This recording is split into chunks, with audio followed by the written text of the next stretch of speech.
Hello mga ka-Raw Fresh! Isang paalala galing kay Mami Raw Fresh. Ang mga hayop ay direktang kumakain ng mga damo, halaman o mga berdeng gulay. Ang mga tao ay niluluto at pinoproseso muna ang mga pagkain. Dahil dito, tayo ay lumayo na sa natural na paraan kung paano natin pangalagaan ang kalusugan pagdating sa pagkain. Hindi katulad ng mga hayop, sila ay nasa raw living diet na nakatira sa mga kalikasan.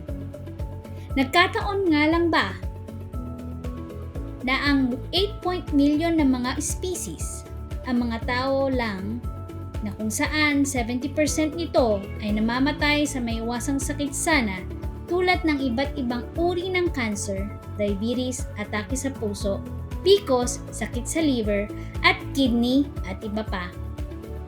Ang dahilan nito ay ang paglayo natin sa kalikasan. Ito lamang ang tanging susi sa mga issues ng iba't ibang sakit na ating nararanasan ngayon. Ano ang solusyon? Bumalik tayo sa raw natural na buhay.